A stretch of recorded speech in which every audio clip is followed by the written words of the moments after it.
അക്ഷയ് കുമാർ നായകനായി എത്തിയ ഏറ്റവും പുതിയ ചിത്രമാണ് കേസരി ചാപ്റ്റർ 2. അക്ഷയുടെ കരിയറിലെ ഏറ്റവും മികച്ച ചിത്രങ്ങളിൽ ഒന്നായാണ് ഇത് കണക്കാക്കുന്നത്.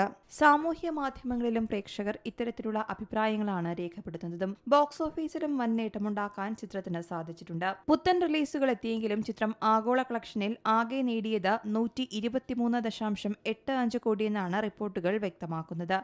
കരൺ സിംഗ് ത്യാഗിയാണ് ചിത്രം സംവിധാനം ചെയ്തിരിക്കുന്നത്. ചിത്രത്തിൽ അഭിഭാഷകന്റെ വേഷത്തിലാണ് അക്ഷയ് കുമാർ എത്തുന്നത്. ജാലിയൻവാല ബാഗ് കൂട്ടക്കൊലയുടെ കഥയാണ് ചിത്രം പറയുന്നത്. ഇന്ത്യൻ നാഷണൽ കോൺഗ്രസിന്റെ അധ്യക്ഷനായെത്തിയ ഏക മലയാളിയും വൈസ്രോയ് കൌൺസിലിലെ ഏക ഇന്ത്യക്കാരനുമായിരുന്ന സർ ചേറ്റൂർ ശങ്കരൻ നായരുടെ ജീവിതം പറയുന്ന ചിത്രത്തിൽ ശങ്കരൻ നായരായാണ് അക്ഷയ് കുമാർ എത്തുന്നത്. ശങ്കരൻ നായരുടെ ചെറുമകനും സാഹിത്യകാരനുമായ രഘു പാലാട്ട്, അദ്ദേഹത്തിന്റെ ഭാര്യ പുഷ്പ പാലാട്ട് എന്നിവർ ചേർന്ന് എഴുതിയ പുസ്തകത്തിൽ നിന്ന് പ്രചോദനം ഉൾക്കൊണ്ടാണ് സിനിമ എത്തിയിരിക്കുന്നത്. ശാശ്വത് സച്ദേവാണ് സിനിമയ്ക്ക് സംഗീതമൊരുക്കുന്നത്.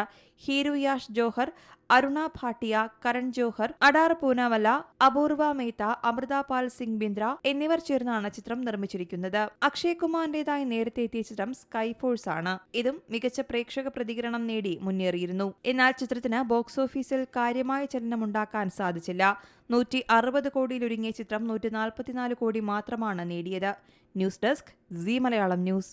ഏറ്റവും പുതിയ വാർത്തകളും വിശേഷങ്ങളും വിരൽ തുമ്പിലറിയാൻ സീ മലയാളം ന്യൂസ് എല്ലാ ഡിജിറ്റൽ പ്ലാറ്റ്ഫോമുകളിലും ലഭ്യം.